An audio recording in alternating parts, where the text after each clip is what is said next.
Lên chia do CPU dù trong ốp bùa gì đầu bê, hầu lúc bật xứ Sardinia, hiện xứ Mediterranean.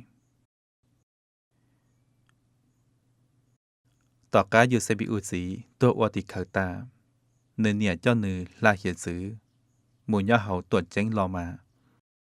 Dù CPU ua thơ tu trừ kia, nhỏ hầu Vercelli, Italia cầu tê. Dù CPU tàu nhận lên chia Antonio lưu nành ta, mà nơi xì cha ipa tu hậu sinh, nhỏ hậu nơi lưu tránh còn sống. Dù CPU do cho tu hậu sinh nhỏ ua kê, thiệp bá có lợi, Malaysia của lưu ua hậu lự. Trong bế bùa chỉ cho bao, và khi lì bờ lì dù, hay có dù CPU, do chữ kia Lucifer, một thọ tu va lò mà. Khi lưu trong châu lù lọt xỉa chữ kia Athana, thia Aliyu cho lù shít cho nhỏ. Chạy trong bế bùa chỉ cho chi, là ua lưu trong châu lù nhỏ hậu Milano. Nhỏ hậu lưu trong châu lù, mà dù CPU do Athana ua ít to, chạy nữ thiết trâu sa mù nhỏ sai thọ bò lì, hậu Siliate, nhỏ Cappadocia.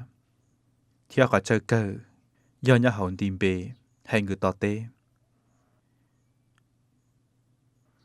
Nhỏ hậu tìm bề, dù CPU trâu chỉ rõ lo, là mỗi nơi khi cháu mù trời tê kế. Chỉ cả dù CPU chẳng mô lưu xuyên rinh truân rê xử lý cô. Trong bế bùa cho tội y, Giuliano sợ qua va, mà dù CPU thiết rõ tờ dày kế tư ly. Dù CPU mù cổng cho Athana bế bùa cho tội ó tù linh cho, hậu Alexandria, rình rinh do linh tu Princia do trưởng tu. Theo trưởng tu linh tu sinh lọ qua nình. Đoan tử, mà hai tia là do sợ lo tờ trả cho Aliyu, hoặc khi sẽ kiện rinh chúa. Dù CPU cho lời cho Lucia, tôi trao chọn rinh nhỏ Antiochia. Lời và tia chọn rinh hậu Antiochia, do trò sĩ hậu tàu, di thầu lúc cần sống nhỏ Antiochia, tới ua Opa, hậu xong bế bùa bế cho y lọ. Ta sĩ chọn rinh hậu Antiochia, chỉ dọa CPU lấy ra. Chạy CPU thiết là mù trong bể nửa lũ chánh cần sống.